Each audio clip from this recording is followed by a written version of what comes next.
List हैं New Zealand से। अरविंद, आपका भी बहुत शुक्रिया ज्वाइन करने के लिए। और बेल्जियम से हमारे साथ मौजूद हैं, कश्मीर काउंसिल को रिप्रेजेंट करते हैं अली रज़ा। कश्मीर के हवाले से उनसे उनका मौक़िफ़ लेंगे। अली, आपका भी बहुत शुक्रिया ज्वाइन करने के लिए। तारिक, सबसे पहले मैं आपकी तरफ आना चाहूँगी। भारत में गुज़िश्ता रोज़ जम्मू में आपने देखा कि जाली मुकाबला हुआ, उसमें 4 कश्मीरियों को शहीद किया गया और फिर इल्ज़ाम ये लगाया गया कि वो पाकिस्तानी हैं। भारत ये इल्ज़ामात लगाता है। पुलवामा हमले में हमने देखा कि पाकिस्तान पे इल्ज़ाम लगाया गया था, मगर भारत सिर्फ इल्ज़ाम लगाता, सबूत पेश नहीं कर सकता। भारत और अपने आप को कितना एक्सपोज करेगा, बेनकाब करेगा दुनिया के सामने? चाहता क्या है भारत? देखिए, भारत का काम, भारत एक दहशतगर्द रियासत है। मोदी जी, जैसे कि आपको याद होगा, गुजरात में जब 2000 मुसलमानों को कत्ल किया गया, तो यही मोदी जी जिन पर उस जमाने में अमेरिका ने इन पर अपने मुल्क में दाखिले की पाबंदियां लगाई हुई थी, और वो पाबंदियां असल में इनके पहली बार वजीर आज़म मुंतखब होने के बाद तक उन पर नाफिज रही थी। चुनांचे ये एक दहशतगर्द रियासत है, इसका वजीर आज़म दहशतगर्द है, कश्मीर पर नाजायज काबिज है। और मुझे तो अफसोस इस बात का है कि पाकिस्तान की हुकूमत किस इंतज़ार में बैठी हुई है कि आलमी बरादरी आएगी। आलमी बरादरी तो कभी नहीं आएगी, कश्मीरियों का खून गिरता रहेगा। ऐसे 4 नौजवान, क्या 40 और 400 नौजवानों के खून होते रहेंगे, और भारत उनकी लाशों पर नाचता रहेगा और पाकिस्तान पर दहशतगर्दी का इल्ज़ाम लगाता रहेगा। वक्त आ गया है कि हम अमली इक़दाम उठाएं और बाबरी मस्जिद को गिराने वाले दहशतगर्द मोदी और उनकी पार्टी, भारतीय जनता पार्टी, इन सब के ऐसे हिसाब किताब बराबर करें।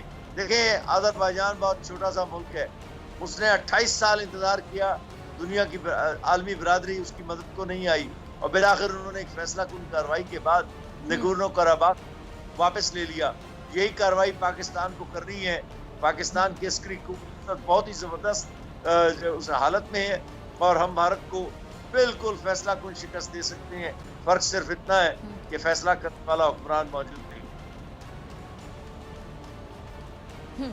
ठीक है, अरविंद, आपकी तरफ आना चाहूंगी। अभी जाली मुकाबले की बात, भारत ने फिर इल्ज़ाम पाकिस्तान पर लगाया है, और भारत का मौक़िफ़ है कि जी LOC से पाकिस्तान वहाँ दहशतगर्द भेज रहा है। अगर ऐसा है तो फिर कश्मीर में इतनी फ़ौज लगाने का क्या फ़ायदा, इतनी सेना लगाने का क्या फ़ायदा, जब वो सरहदों पे खड़े होकर कुछ कर ही नहीं सकते? आपने प्रोग्राम में फिर से दावत दी, इसके लिए आपका बहुत बहुत शुक्रिया। तारिक पीरज़ादा साहब ने जो चार्जेस लगाए हैं यहाँ पे, और ये एक रवायत बन गई है कि जो भी पाकिस्तानी आता है उससे सबसे पहले यही बातें निकलती है, बाबरी मस्जिद, गुजरात और न जाने क्या क्या, माने इसके अलावा कुछ है ही नहीं और बात करने के लिए। मैं उम्मीद कर रहा था कि आज का जो मौजू है हम उसके ऊपर बात करते, ना सिर्फ ये इंडिया पाकिस्तान का हर वक्त जो है एक दूसरे पे इल्ज़ाम तराशी, तो ये एक संजीदा गुफ्तगू का आगाज होता तो बहुत अच्छा लगता। खैर, एक गुजरात का वाकया है जिसको मुसलमान बार बार बोलते रहते हैं। मोदी साहब को हमारे अरविंद, मैं आपकी बात काट रही हूँ, संजीदा गुफ्तगू का मुतालबा कर रहे हैं, और आपके यहाँ से हर वक्त झूठ बोला जाता है। आप मुझे पता है हर वक्त झूठ बोला जाता है। अब ये झूठी जो स्ट्राइक्स के दावे, तो संजीदगी तो भारत में नहीं है, क्या भूल गई है आपने? चलिए, आप प्लीज कंटिन्यू कीजिए जी, आप अपनी बात।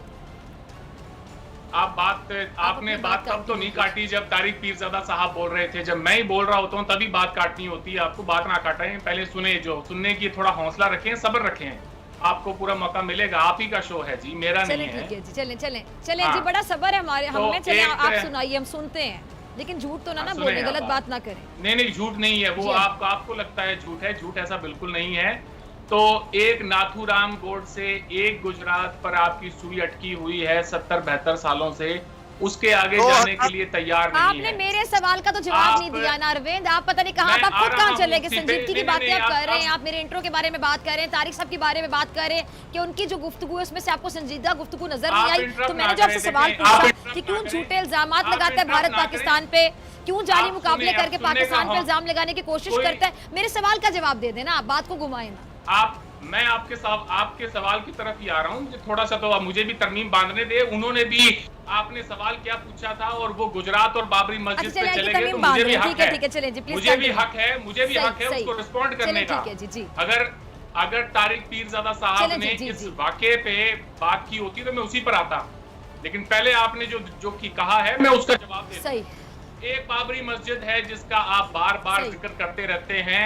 मैं आपको ये बता दूं, हिंदुस्तान के हिंदुओं के हर शहर के अंदर, हर मुकद्दस शहर के अंदर हमारे जो मस्जिद हैं वो मंदिरों के बराबर शाना बशाना खड़ी हैं। अब एक हमारा ये मुतालबा रहा है कि भगवान श्री राम की पैदाइश अयोध्या में हुई है, उस बाबरी मस्जिद के नीचे हुई है, तो एक ही जगह पे राम पैदा हो सकते हैं। हिंदुस्तान की हर मसाजिद के नीचे से तो राम नहीं पैदा हो सकते थे। तो मुसलमानों को चाहिए था कि वो गंगा जमुना तहजीब के चलते और हिंदुओं को वो जगह दे देते। अगर मसला होता आपके यहाँ पर तो आपने तो मौका भी नहीं देना था, ना कोई मुकदमा होता, ना ही कोई अदालत लगती, आपने फैसला ऑन द स्पॉट करना था, जैसा 47 में आपने किया। अब आ जाते हैं मोदी साहब पे, तो मोदी साहब को हमारे कोर्ट्स ने बिल्कुल उनको हर जो आपने इल्जाम लगाया उससे बरी किया है। अब बार बार एक जो घिसा पिटा रिकॉर्ड बजाने का कोई मतलब नहीं बनता। ये आपको समझ लेना तो फिर आपके चाहिए। कोर्ट पे भी सवालिया निशान है, कोर्ट ये पे तो कोई आपकी सवाल अदालतों में निशान नहीं सवालिया है। निशान है। अब नहीं कोई सवाल निशान नहीं है। कम ऑन, एक बनाना रिपब्लिक से तो आप कंपैरिजन ना करें ना हिंदुस्तान की अदालतों का। अब आ जाते हैं आपके सवाल की तरफ। तारिक, आप ये जरा इसका जवाब मैं आपसे लूंगी, आपकी बारी पे जरा पॉइंट नोट कर लें जी कि भारत में वाकई इंसाफ है क्या, भारतीय अदलिया के बारे में क्या आपकी राय। तारिक, मैं आपकी तरफ आऊंगी, पहले मुझे जी आप कंप्लीट करें, फिर मैं अली रजा की तरफ भी आ रही हूँ जी। बड़ी मेहरबानी। तो अब इनके सवाल का जी, भारत एक दहशतगर्द रियासत है। आपके बोल देने से भारत दहशतगर्द रियासत नहीं बन जाती है। अगर भारत दहशतगर्द रियासत होती तो यूनाइटेड नेशंस की तरफ से डेजिग्नेटेड टेररिस्ट ऑर्गेनाइजेशंस में हमारे भी मुल्कों का नाम होता। FATF में आप जो सफाइयां देते फिर रहे हैं पीरजादा साहब, वो इस बात की तस्दीक करती है कि टेररिस्ट मुल्क आप हैं। दुनिया भर की बैंड टेररिस्ट ऑर्गेनाइजेशंस आपके यहाँ पे पाई जाती हैं जनाब, हिंदुस्तान में नहीं पाई जाती। आपने हाफिज सईद को जेल में डाला हुआ है, सजा दी है। FATF में इंडिया सफाइयां देता नहीं फिर रहा, आप फिर रहे हैं जनाब। तो आप, ये बड़ा कन्वीनियंट है, मे बी पब्लिक कंजम्पशन के लिए आप बोल दें, मगर कुछ सुनने वाला है नहीं इन बातों को जी। ये प्रोपेगेंडा है भारतीय अफवाज का। जरा मुझे इस बात प्रोपेगेंडा तो प्रोपेगेंडा तब है पीरजादा साहब जब आप, मैंने बोलना क्या शुरू किया, आपसे तो बर्दाश्त तक नहीं हुआ कि बंदा बोल क्या रहा है, हैं? आप जब बोल रहे थे तो मैं सुन रहा था आपको। अब मेरी बारी आई है, थोड़ा सब्र करें, इन चीजों को पचाना सीखें। दहशतगर्द का नुमाइंदा बन के बात कर रहे हैं, आप खुद बात करें। कोई नुमाइंदा बन के बात नहीं कर रहे हैं, कोई दहशतगर्द है ही नहीं। हमारी तारीख है, हम दुनिया में जहां भी जाते हैं हमारा नाम है। क्या आप जो बातें कर रहे हैं इनका कोई सरो पैर नहीं है साहब। आपके जो मन में आए आप बोलते रहें। क्यों पाकिस्तानी आवाम से झूठ बोल रहे हैं, थोड़ा शर्म करें। नहीं है, 800 मिलियन भारतीय वो है जिनके पास रोटी नहीं है, उनके चेहरे गड़े हुए हैं, उनकी खाल आंखें जो है धसी हुई हैं। ये भारत का चेहरा है असल में। एक पाकिस्तानी नौकरी के लिए आया था यहाँ पर, उसको ये कहने में शर्म आ रही थी जॉब इंटरव्यू में कि मैं पाकिस्तानी हूँ। उसने कहा अरविंद भाई मैं इंटरव्यू में ये बोलकर आया हूँ कि मैं इंडिया से आया हूँ। आपके पाकिस्तानी लोग जो बाहर के मुल्कों में जाते हैं वो इंडियन रेस्टोरेंट खोलते हैं, वो पाकिस्तानी रेस्टोरेंट नहीं खोलते। पाकिस्तानी हर जगह पाकिस्तानी ही कहलवाते हैं। कोई नहीं कहलवाता। फिजा, डॉक्टर फिजा, आप जब सड़क पे चल रही होंगी ना तो किसी से कोई गोरा जब आपको देखेगा तो वो यही कहेगा कोई हिंदुस्तानी जा रही है, कोई ये नहीं कहेगा पाकिस्तानी जा रही है। इस मुगालते में ना रहें, बजाय तजिया करें। अब इस पे मेरे पास बहुत से जवाब हैं, लेकिन मैं मेहमानों की तरफ जाना चाहूंगी। अरविंद, आप तो बहुत ज्यादा पर्सनल हो रहे हैं, पता नहीं आप लोगों के अंदर क्या वो गुस्सा है पाकिस्तान को लेके, आपकी गवर्नमेंट, आपके नरेंद्र मोदी साहब, भारतीय सेना आपके वहां पे जुल्म करी कश्मीर में मुसलमानों पर। आप लोगों को एक मिनट, ये बहुत बड़ा कॉम्प्लेक्स है, मेरे मुल्क की है, ये एहसास कमतरी है, ये एहसास कमतरी है जो आप लोगों को। देखिए आप ये क्या बातें कर रहे हैं। हम दुनिया के अंदर जाने वाने जाते हैं। मैंने तो आपको नहीं कहा कि आप भारतीय हैं, भारत। एक मिनट, हम हकायक पे बात करें। एक मिनट, मुझे 1 मिनट दीजिएगा, मैं आपसे ऊंचा बोल सकती हूँ। मैं एहतराम करूंगा, मेरे मेहमान हैं। 1 मिनट दीजिएगा, काफी देर से सिर्फ आप बोल रहे हैं। मैंने आपसे बिल्कुल ये नहीं कहा कि आपको वहां पे ये नहीं कहना पड़ेगा कि मैं भारतीय नहीं हूँ। मैं आपके 1 मिनट, हम फैक्ट बेस्ड बात कर रहे हैं, आर्ग्यूमेंट से बात करें। ये क्या बात हुई कि पाकिस्तानी खुद को भारतीय बताते हैं? इतना झूठ क्यों बताएगा पाकिस्तानी खुद को भारतीय? वाकई में बताते हैं। आपकी तरफ आना चाहूंगी अली रजा, एक मिनट, आप जाके पता तो झूठ ना बोले यहाँ बैठ के, झूठ ना बोले, पाकिस्तानी झूठ ना बोले यहाँ पे। अपने पता नहीं कौन सी कहानियां बैठ के सुना रहे हैं आप न्यूजीलैंड से। अली रजा, ठीक है अरविंद, एक मिनट अरविंद, मुझे जरा टाइम दीजिएगा, मैंने आपको बहुत टाइम दिया, मैं जरा अली रजा को शामिल गुफ्तगू कर लूं। आप 15 मिनट हो गए प्रोग्राम शुरू हुए, अली रजा ने एक बात भी नहीं बोली। एक मिनट, मैं आप बात करें, अगर आप फैक्ट के साथ बात करेंगे, आर्गुमेंट के साथ बात करेंगे, मैं बहुत आपको इज्जत और एहतराम से मौका दूंगी बात करने का, लेकिन अगर आप इस तरह की बातें करेंगे तो आई एम रियली सॉरी, ये बहुत गलत बात है। आगे अली रजा, मैं आपकी तरफ आना चाहती हूँ, आपने इनको भी सुना, इन पे को कमेंट करना चाहे तो प्लीज कीजिएगा। और जो भारतीय सेना वहां पे जुल्म कर रही है, एक मिनट, कश्मीर में जो आप लोग जुल्म कर रहे हैं, आप लोग कश्मीर में जो जुल्म कर रहे हैं, आप लोग अपनी पहचान किस तरह बताते हैं दुनिया को? क्या आप उस भारत से ताल्लुक रखते हैं? देखिए, बच्चों के हाथ में क्या हमने उठाया हुआ जुल्म? मकबूजा कश्मीर में, देखिए मकबूजा कश्मीर में कौन है जो निहत्ते कश्मीरियों पे जुल्म कर रहे हैं? वो पाकिस्तानी फौज नहीं है, वो आपकी भारतीय सेना है। भारत की बुज़दिल वहाँ पे सेना। 80 साल की औरतों की बिस्मतदरी के वाक़यात पेश आए हैं। रेपिस्ट है आपकी भारतीय सेना। ओहो, पूरा भारत बुजुर्ग खवातीन को भी नहीं छोड़ते वो। इनकी फौज गई, कोई देखिए, ऐसा कोई अली काम रजा, करती है, आप जो मर्जी कह लें। अली रजा, कश्मीर के हवाले से बात हो रही है, जरा बताइए इनको कश्मीर के हालात बताइए। कश्मीर में जो जुल्म भारतीय सेना कर रही है, किस मुंह से ये लोग वहां लोगों को बताते हैं कि हम उस भारत से ताल्लुक रखते हैं जिसकी भारतीय सेना कश्मीर में इतना जुल्म कर रही है कि 70, 75, 80 साल की खवातीन भी महफूज नहीं है भारतीय सेना के हाथों, उनका भी रेप हो जाता है वहां। मैं अरविंद साहब को जवाब देता हूँ। देखिए, आप जिस तरह कह रहे हैं ना कि आप जज्बाती हो गए, जज्बाती नहीं होना चाहिए, लेकिन जो फैक्ट्स है उसको सुनने का मादा होना चाहिए, बर्दाश्त का मादा होना चाहिए। देखिए, भारतीय जो सिक्योरिटी फोर्सेज है, ऑक्यूपेशन फोर्सेज, मैं कहूँगा कि क्योंकि मैं कश्मीरी हूँ और मेरे लिए वो ऑक्यूपेशनल फोर्सेज हैं। आप हमेशा कहते रहे हैं और 70 साल से सुन रहे हैं कि भारत का वो अटूट अंग है, तो भाई आपका अटूट अंग, अगर फर्ज करे मान भी ले कोई कि आपका अटूट अंग है, तो क्या आप ये बताएं मुझे, क्या आप वो जिस तरीके से आपने एक छोटी सी बच्ची जो हिब्बा जान थी उसकी आंखें निकाल दी पैलेट गन से, 19 माह की बच्ची, तो क्या ये इस किस्म का जुल्म आप इंडिया के दूसरे इलाकों में करते हैं? पैलेट गन का इस्तेमाल जो भारतीय फोर्सेज मकबूजा कश्मीर के अंदर कर रही हैं, क्या वो इंडिया के किसी और इलाके में हो रहा है? भाई आप कहाँ, आप अटूट हैं कहते हैं, आप काबज हैं, आप नहीं, आप सुनिए पहले, उसके बाद आप जवाब दीजिए।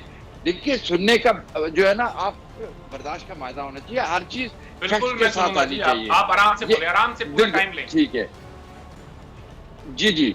अच्छा, मुझे ये बताएं कि इतनी 9 लाख फौज वहां बैठी हुई है और आपके जो वजीर दाखिला है और दूसरे मिनिस्टर्स भी, वो पिछले कई सालों से मैं सुन रहा हूँ, वो कहते हैं कि ये 150-200 मिलिटेंट है वहाँ पे पहाड़ों पे और वहाँ पाकिस्तान से दहशतगर्द आते हैं।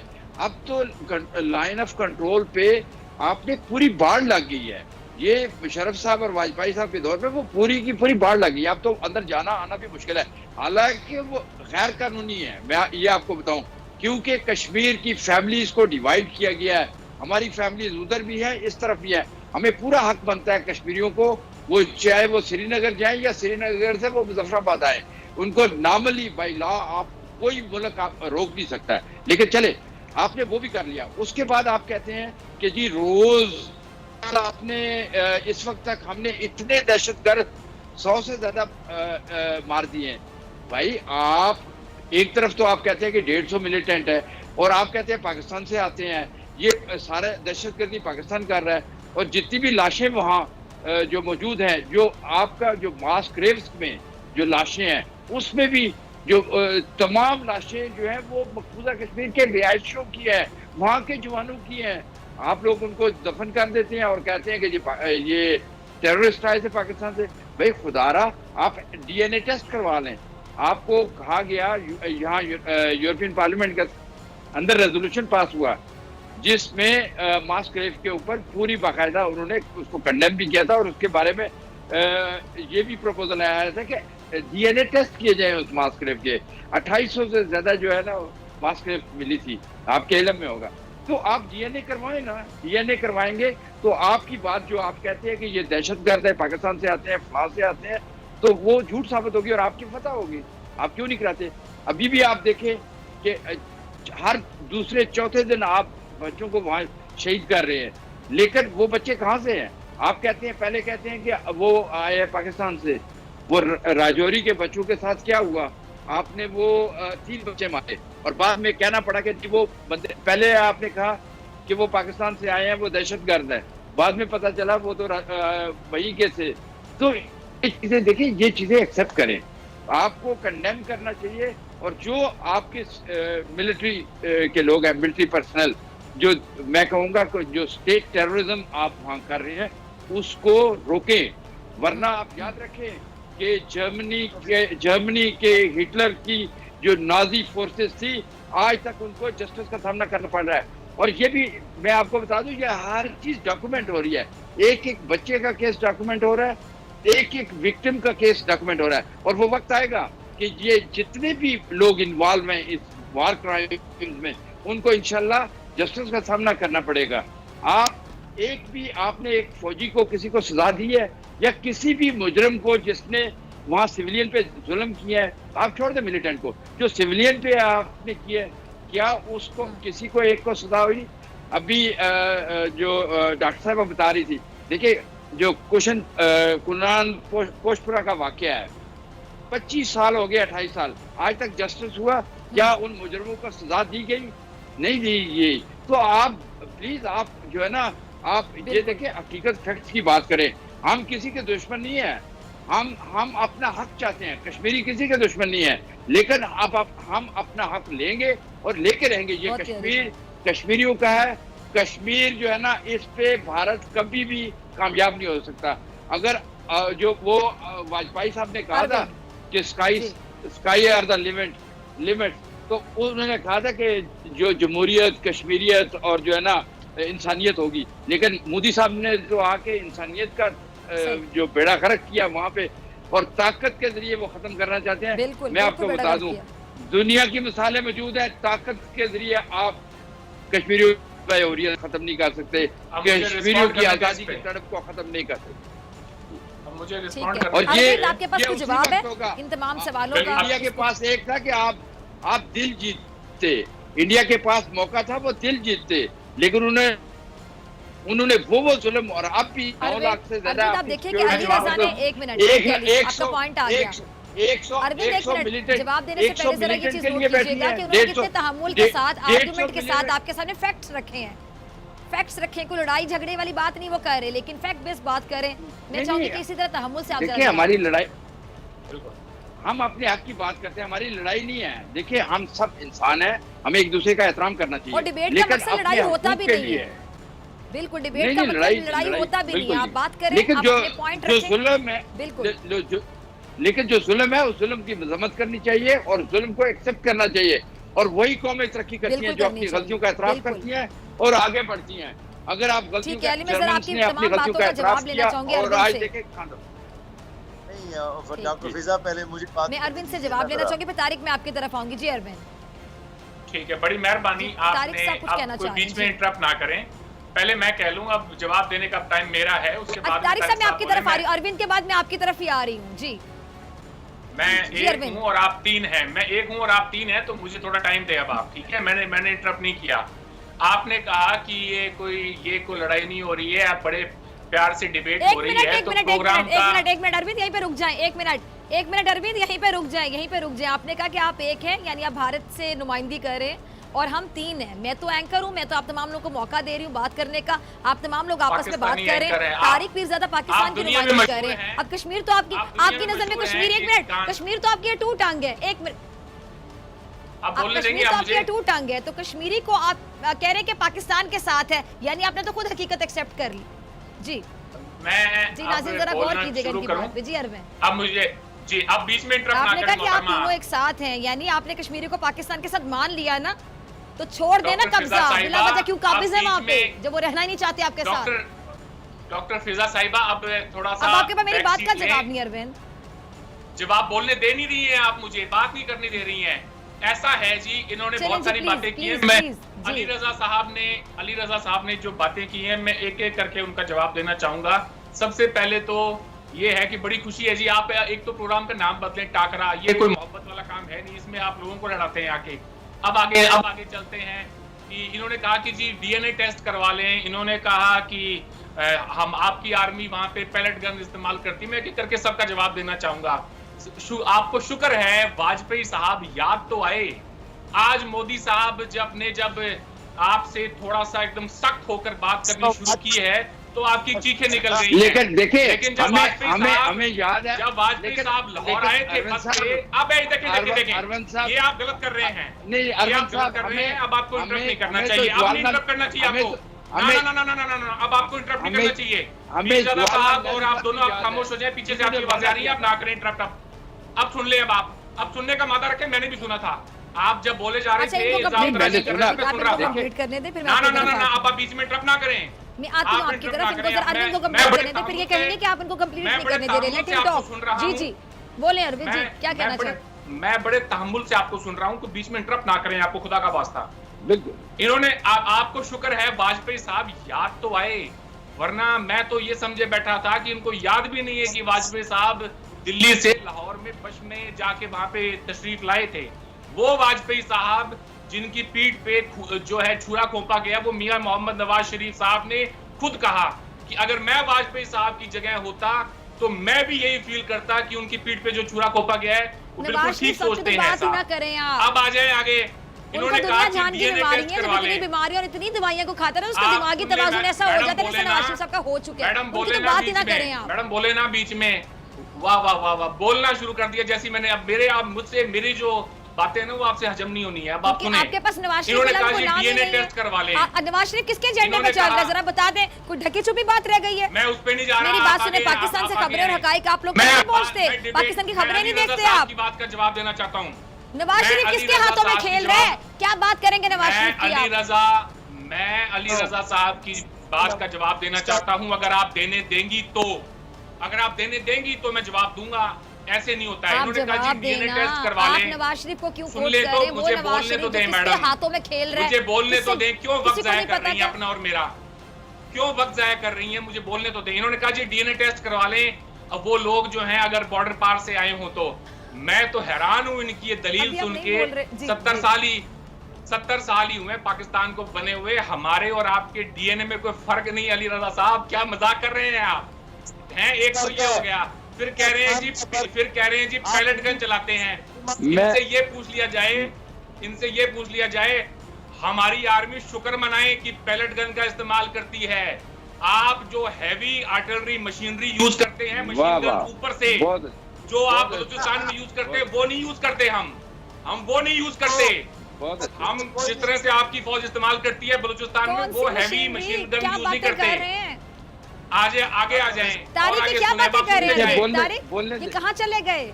मेरी बात खत्म कर लेने दें। आप अगर इंटरप्ट ना करें, आपसे तो बर्दाश्त नहीं होनी है। नींद नहीं आनी आपको तो आज रात को। सुन ले, अगर आप ऐसी बातें करेंगे तो मैं तो सर पकड़ के बैठ जाऊंगी ना। क्या बातें कर रहे हैं आप? नहीं सर नहीं, सर आपको पकड़ने की जरूरत है। आप सुनना नहीं चाह रही हैं, प्रॉब्लम ये है। बिल्कुल सच्ची बात करेंगे ना तो मैं सुनूंगी। आपने तारिक पीरजादा, तारिक क्या बातें कर रहे हैं? ये कहाँ की बातें हैं? कौन सी बातें कर रहे हैं? ये कौन सी कहानियां? भाई कहानियां जरा ना सुनाएं, कुछ अच्छी बात करें, फैक्ट बेस्ड बात करें। तो तीन की चीखें निकल गई हैं। अरविंद हकाइक पे मबनी बात करें ना, अपने भारतीय मीडिया वाली हरकतें तो ना करें। कुछ भी बोले चले जाए। पाकिस्तानी अखबार पढ़ के हम सुन रहे हैं, आप हकाइक बहुत होती चली जा रही हैं।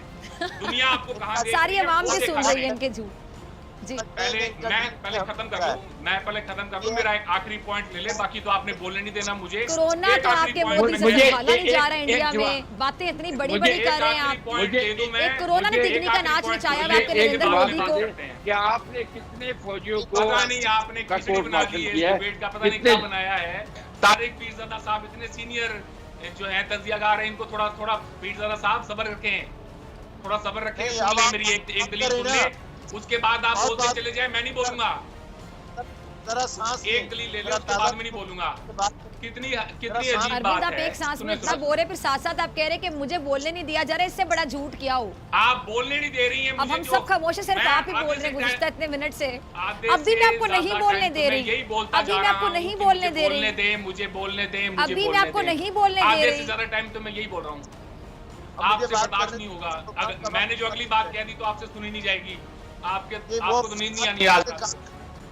दहशतगर्दों क्योंकि के आप मुख झूठ से जो बोल रहे हैं, होते झूठ सुन रहे हैं, हम भी सुन रहे हैं, नाजरीन भी सुन रहे हैं आपके झूठ की भी कोई चले आदत बोलने नहीं। बदला दुनिया झूठ जानती है, कौन सी कहानी सुनानी झूठ है? दुनिया जानती सुन रहे हैं हम है। आपकी कहानियां, अगली आपके कहानी शहीद सुनाएं। हिंदुस्तान की जेल में बंद नहीं है, पाकिस्तानी इन्होंने- जेल में बंद है। जरा अच्छा डॉक्टर साहब आपने मुझे उसको बात कोई शादी में मेरे दामाद नहीं सवाल बना के का बिठाया जवाब अभी हुआ। तक नहीं दिया। न जाने क्या क्या कहानियां सुना दी मुझे आपने। बलोचिस्तान से होते हुए आप हाफिज सईद पर आगे, मेरे सवाल का जवाब वहीं पे रह गया। अरविंद साहब, आपने कहा था मैं दूंगा मेरे जवाब। सवाल का जी, जवाब दे तारिक दीजिए। पीरज़ादा, एक मिनट में तो मुझे एक क्लिप दे बात दीजिएगा देते हैं आपकी तरफ। तारिक एक पीरज़ादा, बात- तारिक पीरज़ादा साहब, इनसे सवाल कुछ पूछा जाता है, जवाब में इनके पास 2-3 बातें हैं, वो भी झूठ पे मबनी कहानियां सुनाई जाती हैं, जवाब क्यों नहीं देते ये? जैसे कि सबूत नहीं देते, कहानियां नहीं सुना झूठी रहा। कहानियां सुनाते, पुलवामा आपके बर्दाश्त सामने नहीं है। होनी अभी आप ही आपसे देखें, बर्दाश्त नहीं होनी है। नहीं आपके पास सवाल का जवाब भी नहीं होता, आपके पास सवाल का मैं जवाब बोलता ही नहीं हूं ना होता। उसे। जाली मुकाबले, मैडम जवाब ही दे रहा हूं। पुलवामा हमला, ये 10 तमाम सेकंड चीजें नहीं आपके सुन सामने सकती हैं, आप मुझे। आपके पास जवाब ही नहीं होता। 10 सेकंड नहीं सुन पा रही आप हैं लोगों के पास जवाब ही नहीं 10 होता। सेकंड नहीं सुन पा रही हैं। तारिक पीरज़ादा, तारिक पीरज़ादा, तारिक अब पीरज़ादा तारिक से आपको बात जवाब करें, देंगे, पहले जरा मेरा एक सुनिएगा। जवाब, तारिक मेरा जवाब सुन ले दीजिए। पहले। ये जो अभी पार्टियों का एक डीएनए नहीं होता, जी, जी, तारिक तारिक, पीरज़ादा जी। साहब, इंसानों का होता है। डीएनए पार्टियों का नहीं होता, इंसानों का होता है। कौमों का, नस्लों का होता है, हजारों सालों में बनता है वो। आपके एंसेस्टर्स हिंदू ही थे, आप भी हिंदू ही थे। मोहम्मद बिन कासिम के साथ घोड़े पे बैठ के नहीं आए थे यहाँ। के ढेर में चली गई है, पेशाब के ढेर में चली गई है जो अभी अरविंद कहते हैं कि अरविंद को बोलने नहीं दिया जा रहा। अरविंद आप उनको तो बोलने नहीं दे रहे तारिक को। हाँ, हाँ, देखिए, मैं यही देखिए बात ज्यादा यही सुनना बोलने रह से गया ना था। हकीकत छुप नहीं जाती। आप कम बोलने बेशक, लेकिन सच बोलें। देखिए आपकी बात में वजन हो, उसमें झूठी कहानियां ना हो, सुनने उसमें इल्जामात की बुछार ना हो, आधे वो भी से- बगैर सबूत के। आप भले 2 बातें करें, लेकिन सच पे मबनी बातें करें, हक सच की मैं बात सच पे करें, करता वजन हो हूं। आपकी बात में। दुनिया जानती है देखिए मुझे इस मेरे बात के सवालों लिए। का तो जवाब दिए ही नहीं आप। आप तो सिर्फ बोले चले जा रहे हैं, अरविंद साहब मेरे सवालों का जवाब दिए ही नहीं। सवाल का जवाब आपने दिया नहीं किसी का। हुए मर जाता है। नाज़रीन नहीं, प्रोग्राम नहीं, शुरू से मैंने लेके हर अब तक सवाल का देख जवाब सकते दिया हैं है। आप मैंने हर पहले सवाल मिनट से का जवाब देखें, दिया है देखिए कि आपके। अरविंद ने किस सवाल का जवाब दिया है। आप तो आप उल्टा ये सवाल देखिए, की बुछाड़ कर रहे हैं, यानी एंकर मैं हूँ, किसी- सवाल आप मुझसे पूछना शुरू कर रहे हैं। आप ये- मेहमान है, मेरी आप बात ये का कर जवाब रहे हैं देना। बीच में इंटरप्ट, आप बीच में इंटरप्ट कर रहे हैं। मैं जब भी बोल रहा हूँ तब आधे से ज्यादा टाइम तो मेरा जब आपको आप चुप झूठ कराने में लग बोलते जा रहा है हैं और कि बहुत मुझे बोलने दे, ज्यादा मुझे बोलने दे, मुझे झूठ बोलने बोलना दे। शुरू कर देते, मैं आपको फिर रोकती हूँ कि कौन सी कहानी तो जब सुना आप, रहे हैं। मैं झूठ नहीं बोल रहा, आप झूठ जब बोले आपके- चले जब जा रहे हैं, आप- जब आप झूठ की मिराज आप पे पहुंच इल्जाम जाते हैं, फिर मैं आपको लगा जरा रही नीचे थी। उतारती हूँ। जब आप इल्जाम लगा रही थी तो मैं सुन रहा था। जब आपके दूसरे चलिए जी, मेहमान बोल प्रोग्राम रहे का थे वक्त तो मैं खत्म सुन हो रहा गया। था। तमाम मेहमानों का बहुत जब शुक्रिया। मैं डॉक्टर भी फिजा अकबर बोलूंगा खान तो को आप भी दीजिए इजाजत। सुने। आपसे मुलाकात अगले हफ्ते